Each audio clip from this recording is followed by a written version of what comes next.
Okay, friends, if you did your homework, your needles should look something like this. Of course, your stitches will not be even like mine because I have been doing this for 10 years and you have done it for 10 days, right?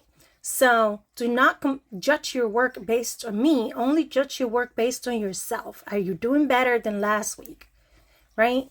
So I did put the stitch markers. So here's 50. Now, in order to learn the knit stitch, we're going to make a swatch. And 50 stitches is too long for a swatch. So we're going to take this off the needles. No.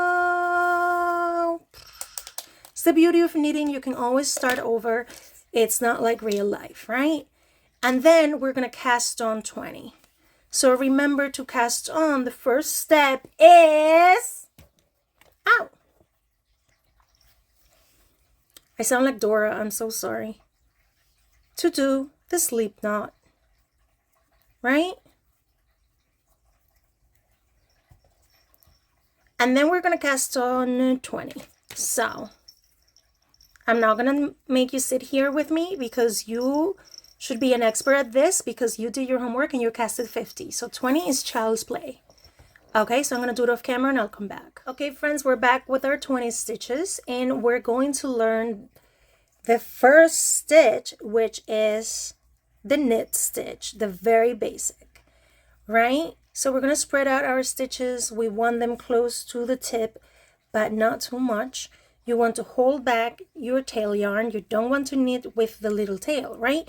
Don't cut it, and if you need to cut it because it's way longer than this, it should be like 4 or 5 inches. If it's too long, cut it, but don't cut it like right here because the whole thing will unravel. Now, the knit stitch, very easy. Now that you know how to cast on, you're going to stab perpendicularly, right? But you're gonna come in like this. You're not gonna come in the back. You're not gonna come in this way. You're gonna come in perpendicular like this.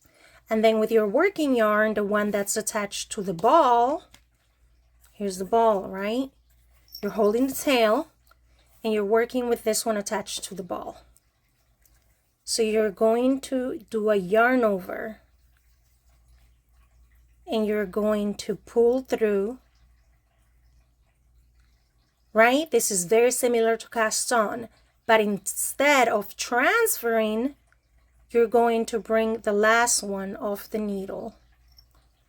And now you have it on this needle and you're going to do this 20 times till you get to the end, right? So again, it's going to be stab, yarn over, pull through, off the needle. A different mnemonics that I've heard on the internet is stab, take out its guts. No, stab, strangle, take out its guts, throw it off the cliff, right? So if you like to remember that, you can stab, you can strangle, take out the guts, drop it off the hill. So it's stab, strangle, take out the guts, bring it off the hill. I can also do stab, yarn over, pull through, off the needle. And I'm going to make you a loop with that. Stab, yarn over, only the one, pull through, off the needle. See how my row is transferring?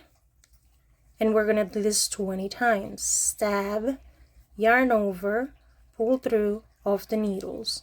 And I use my thumb to hold my last stitch so it doesn't fall off the needle. I like to keep my yarn on this hand, but some people keep it on this hand and they do stab, yarn over, pull through, off the needle. I like to keep it over here. And I like to go stab, yarn over, pull through, off the needle. When you get to the stitch marker, if you used one, which I recommend if you're starting so you don't lose track of your stitches, you just slip it. You just pass it from needle to needle. And I'm going to let you do the next 10 once you get to the end. You should have 10 stitches on your needles still, and you will have your row, right? It should look not exactly like this, but somewhat similar. See how this one is big? No idea how that happened. But make sure you still have 10 stitches on this side, 10 stitches on this side, 20 total, and you haven't dropped any, right? I've noticed beginners tend to drop the stitches and not realize it till much later when there is like no hope and you have to unravel. So keep your stitch counter, make sure you have 10 and 10. And then we're going to do another row of the snit stitch across the row. And we're going to do it over and over and over, right? For 4 inches. So you should come back when you have 4 inches of the same over and over and over. This is called garter stitch. When you do the same one, knit or purled over and over in every row. On straight needles, it will give you a garter stitch.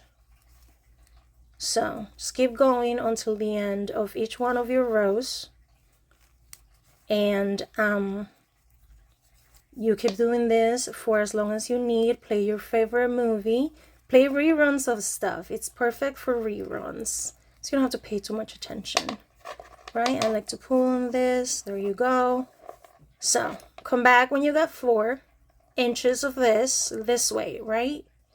And we'll do the next thing.